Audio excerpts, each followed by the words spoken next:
Y como dijimos, para hoy a las 10 de la mañana está convocado el Pleno Legislativo para votar sobre las reformas al COIP.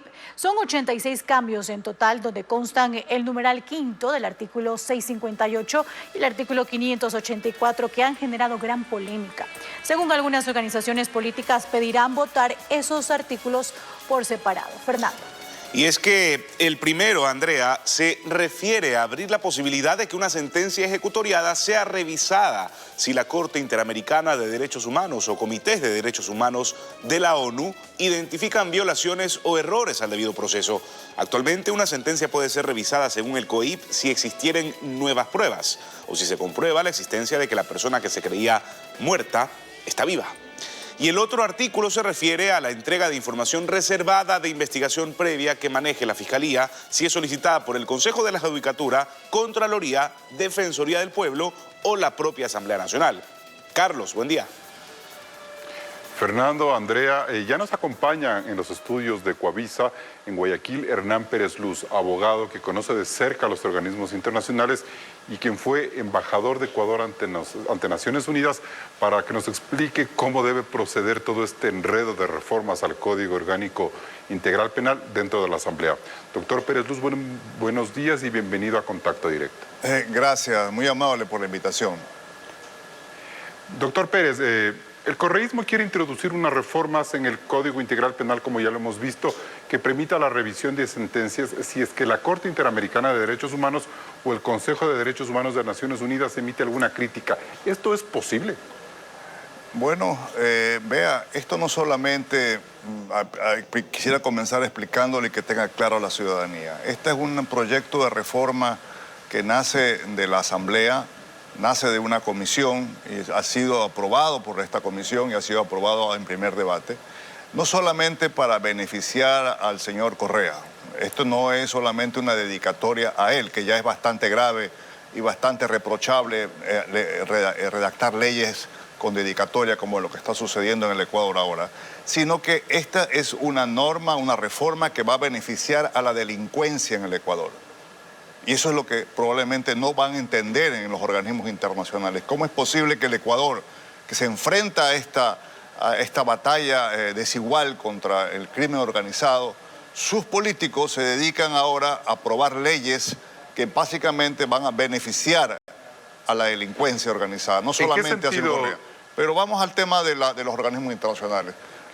Antes que eso, doctor Pérez, ¿en qué sentido dice que la primera parte de estas reformas, la que se refiere exclusivamente al hecho de que la Corte Interamericana pueda dar un parecer y que eso cambie o permite una revisión de sentencias, beneficia a los delincuentes? Porque no, ese punto en concreto. Porque no solamente se refiere a la Comisión Interamericana, ese no es el punto es que hay ahí una norma muy genérica sobre organismos de derechos humanos que no tienen jurisdicción, que no son tribunales, que no son cortes. Como bien se señaló una persona un jurista de los que ustedes entrevistaron antes que entremos al aire, los organismos internacionales ponen en el banquillo es a los estados, no interfieren en las decisiones judiciales, no es que declaran inocente a tal cual persona, se pone en cuestión el manejo por parte de los estados. El recurso de revisión única y exclusivamente tiene lugar cuando existan evidencias, hechos nuevos, pruebas nuevas que demuestren fehacientemente que se cometió un error monumental, gravísimo, ¿verdad?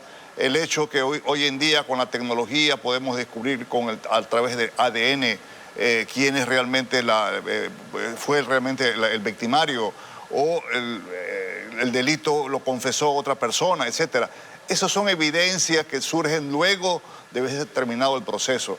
Ahora resulta que abren la puerta con una vaguedad típica, una generalidad, con una ambigüedad, con una retórica, invocando derechos humanos, organismos internacionales, por donde van a tratar de empujar la puerta, no solamente el señor Correa, sino quién sabe cuántos más delincuentes en el Ecuador van a beneficiarse de esta reforma. La tragedia, Carlos, es que el Ecuador está viviendo momentos muy difíciles y mientras las Fuerzas Armadas se la baten todos los días y la policía hace todos los esfuerzos y el presidente y la ministra de Gobierno y el anterior presidente y la sociedad en general está alarmada, está aterrorizada, estos señores en la Asamblea han estado cocinando cobardemente, digamos, a espaldas del país, una reforma que nuevamente pone en entredicho todos estos esfuerzos. ¿Qué le vamos a decir a los Estados Unidos? ¿Qué le vamos a decir a los esfuerzos que viene haciendo la ONU para colaborar en la lucha contra el terrorismo? Doctor Pérez, pero ahí quisiera hacer algunas precisiones. ¿Qué tipo de efecto en el ordenamiento jurídico nacional tiene, por ejemplo, la Corte Interamericana de Derechos Humanos como para que cambie el curso de la historia con un parecer que obligue a la Corte Interna, a la jurisdicción ecuatoriana, a revisar un caso? Ustedes dicen que la Corte solo maneja casos o acusa a estados. ¿Cómo funcionaría en este caso preciso? No sé, es que es impensable que pretendan introducir en una reforma interna de derecho interno que tiene que ver con un recurso extraordinario de revisión a una sentencia que ya quedó firme y que está en autoridad de cosa juzgada, y que la tradición, no solamente en Ecuador, sino en otros países, como le explicaba, solamente puede modificarse a través de hechos nuevos. Resulta que ahora, por un cuestionamiento que haga al Estado ecuatoriano un tribunal internacional, por muy meritorio que tiene, resulta que ahora también va a revisarse la sentencia y se va a tratar de buscar, obviamente, la declaratoria de inocencia. Es una barbaridad jurídica. Pero es que este atropello al derecho solamente cabe pues cuando se ponen estas fuerzas, se coaligan en la Asamblea para producir este tipo de reformas, ¿no? Sí, pero podríamos decir que lo que se pretende en la Asamblea es tratar de forzar una jurisprudencia similar a la de Brasil, es decir, tratar de volver el caso Correa a un caso Lula, en donde organismos como Derechos Humanos ya precisaron, como en las Naciones Unidas, que Lula había sido víctima de una affair y pretendieron con eso que sus casos se anulen. Algo así están tratando de replicar. Es la misma receta, es el mismo camino, es la misma fórmula que de alguna manera quieren ahora implantar en el Ecuador. Y ya les funcionó en el caso de Brasil, que ahora pretenden que ahora de alguna manera funcione también en nuestro país. Y esto, por suerte, hemos sido alertados a tiempo, porque esto ha sido evidentemente a espaldas del Ecuador. Los partidos y los movimientos deben responder ahora por qué votaron a favor de esta reforma. No vengan a decir ahora que son los suplentes, que yo no fui, que me fui al baño, que yo no estuve, que no sabía, que se me pasó por alto. Y debemos enfrentar cara a cara este problema. Porque sí, lo que usted dice es correcto. Esta ya es una fórmula que de alguna manera se la quiere ahora incorporar en el Ecuador. Y nosotros en el país... En términos procesales, doctor Pérez, en términos procesales, ¿cuánto demora, por ejemplo, la Corte Interamericana de Derechos Humanos en emitir un cuestionamiento a un proceso judicial que se ha tratado en Ecuador? Y dentro de un Consejo de Derechos Humanos de Naciones Unidas, ¿por qué no tiene validez en el sistema jurídico ecuatoriano ese parecer? Porque el Consejo de Derechos Humanos de las Naciones Unidas no tiene la fuerza de una Tribunal de Justicia como sí lo tiene la Corte Interamericana. La Corte Interamericana nace de un tratado internacional en la que se establece todo un procedimiento de justicia, de un juicio, de un caso. El Consejo de Derechos Humanos tiene otra modalidad, simplemente hace recomendaciones, tiene obviamente un peso, no lo voy a negar, pero de ahí a introducir que una opinión o una decisión que tome el Consejo, por ejemplo, los miembros de la Corte Interamericana son jueces permanentes, son jueces que están ahí años. En el Consejo Interamericano, el Consejo de las Naciones Unidas, no necesariamente son magistrados y van cambiando, modificándose. Es otra estructura la que tiene ahí el sistema. Por eso es muy arriesgado este experimento que nos quieren hacer pasar ahora como que esto es nuevamente, pues está manoseando lamentablemente a los derechos humanos y tratar de vendernos la idea, doctor, de que esta es una reforma que va pues a traer beneficios al país. No, esta es una reforma hecha para favorecer no solamente a Correa, esto va a favorecer a la delincuencia. Eso es lo importante que tenemos que tener en cuenta, porque se flexibiliza, se abre el camino con el recurso de revisión que debió más bien reformárselo para ponerlo más riguroso, más estricto de lo que tenemos ahora. Precisamente sobre el tema de cómo funciona un recurso de revisión, usted al inicio de la entrevista decía que introducir una prueba nueva, una revelación nueva en un caso que ya es juzgado, sentenciado y ejecutoriado, debería ser algo muy específico, muy especial. Y eso significa que el fallo o el cuestionamiento, por ejemplo, del Comité de Derechos Humanos de las Naciones Unidas o la posición de la Corte Interamericana de Derechos Humanos no necesariamente es una prueba nueva o una prueba maestra que pudiera desbaratar todo un caso ya juzgado. Por supuesto. Esa precisión sería bueno que usted la haga. No, es así, perfecto, es correcto. Lo que hace la Corte Interamericana y en su área de competencia, y lo mismo el Consejo, solamente hacer un juicio de valor sobre la conducta que ha tenido el Estado en el tratamiento de un proceso judicial o de un proceso administrativo, eso es todo. Pero no es que introducen ahí la sentencia o la opinión que da el Consejo, no es un hecho nuevo que va a alterar circunstancias fácticas que ya fueron estudiadas por tribunales de instancia, por tribunales de apelación, por tribunales de casación. Ya el acusado tuvo todas las amplias garantías para defenderse, para invocar las garantías internacionales, etcétera, y finalmente se llegó a la conclusión de que la persona es culpable y que tiene que pagar por el delito que ha cometido. Ahora, eso de ahí, esa decisión que forma es una de las anclas del sistema jurídico, que es el de la cosa juzgada, que pone fin a la incertidumbre y que pone término a estos procesos, ahora resulta que va a ser fácilmente otra vez se la puede abrir. Ese es el problema de fondo en este caso. Cuando lo que deberíamos hacer más bien es ponernos más estrictos en el manejo del recurso de revisión, de lo que ya tenemos ahora en el Ecuador. Si a estos señores se les ha ocurrido hacerlo más fácil, hacerlo flexibilizar, introducir una nueva causal que, como usted bien dice, no es realmente el aporte de nuevos hechos y circunstancias. Lo que se ha aportado es una opinión, un juicio de valor que se ha hecho sobre cómo se ha manejado un proceso judicial.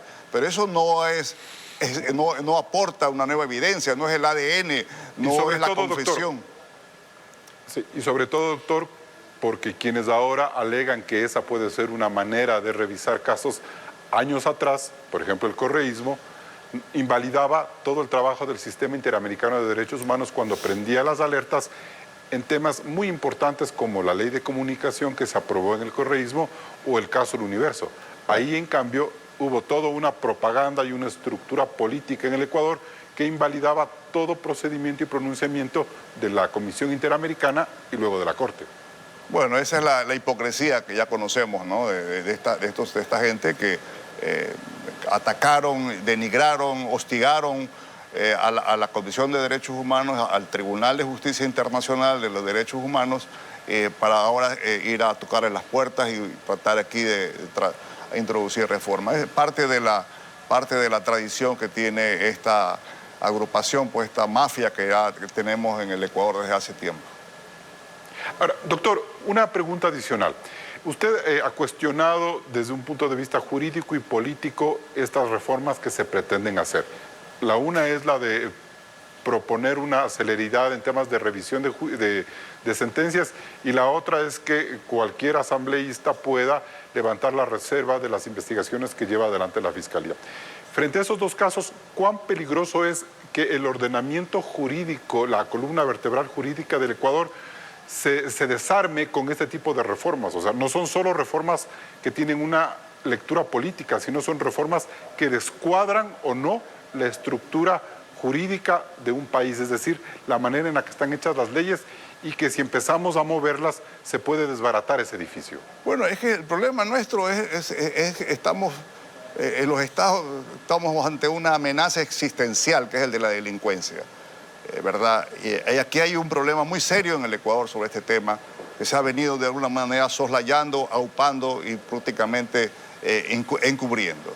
Esta reforma, sobre todo la que usted me menciona, la otra de la que no hemos hablado mucho, esto de permitir una libertad en el manejo que se divulgue fácilmente las investigaciones criminales, producen realmente un problema muy serio en el combate contra la delincuencia y contra la corrupción, porque ahora vamos a tener pues obviamente, a todas estas personas a tiempo en su escuadra. ¿Cuál es el problema?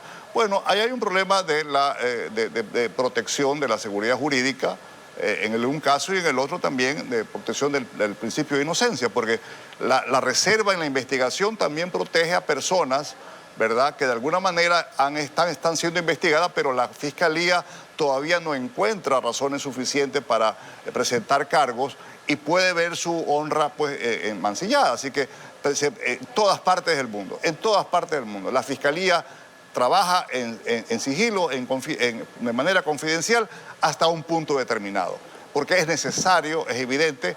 El caso Metástasis, el caso Soborno, no se hubieran podido llegar al punto que llegaron si no hubiera tenido la protección de la reserva. Gracias a la reserva es que tenemos ahora el caso Metástasis en conocimiento de todo el país, y el caso Soborno, un caso terminado, pese a quien le pese, ¿no? ¿Qué deben hacer la Asamblea en primera instancia y el presidente Noboa en segunda, ya con su veto presidencial, frente a estas reformas? ¿Cuál debe ser la posición que deben tomar estos dos momentos? Bueno, pedirle a la Asamblea que dé una explicación al país es imposible, ¿ya? Pero ya vendrán a contarnos historias baratas de que yo no voté, que fue el suplente, que el otro no, que yo no sabía. Eso ya sabemos que es una pérdida de tiempo. Hay una evidencia de una conspiración, de una alianza de las clases políticas con la delincuencia en el Ecuador. Quienes no creían eso, quienes creen que esto es una exageración, que es un odio, no, ahí está la prueba. La evidencia está ahora fijamente por escrito y no hay otra vuelta que darle. ¿Qué tiene que hacer el presidente de la Asamblea? Bueno, tiene que postergar este debate para que el país tenga más tiempo de debatir este tema. Yo sé que es probable que les incomode a los políticos que se debata en esta semana corta, ¿verdad? Este es el carnavalazo que nos tenían preparado, y que se airee más este tema, que se sepa y que vengan a explicarnos, porque quisiéramos escucharle las novedades con las que nos vienen a contar. Y evidentemente votar artículo por artículo, ¿verdad?, para que en el articulado que venimos discutiendo esté claro quiénes van a votar a favor y quiénes van a votar en contra. Y obviamente el Ejecutivo tiene toda la posibilidad de vetar, y lamentablemente va a tener que vetar todo el proyecto, ¿verdad?, para que esto no pase otra vez, regrese a la Asamblea y comience el manoseo y entramos en un limbo. Es probable que otras reformas sean saludables, pero no podemos en el Ecuador darnos el lujo. Estamos ante una situación de emergencia, las Fuerzas Armadas están haciendo lo mejor, y miren lo que hacen los políticos. Esta es la manera, pues, como se le rinde homenaje a las decenas y miles de personas que son asesinadas en el Ecuador, a la muerte de Villavicencio, al trabajo de la fiscal general, al trabajo que viene haciendo la ministra de Gobierno de este gobierno, al trabajo que hizo el gobierno anterior, al trabajo que está haciendo el presidente Noboa. Esta es la manera como se les paga, ¿verdad? Este es el homenaje que rinde la Asamblea a este esfuerzo mancomunado que tiene que tener la fuerza que todavía tenemos en el Ecuador para superar esta crisis, Carlos. Bien, doctor Hernán Pérez Luz, gracias por estar en contacto.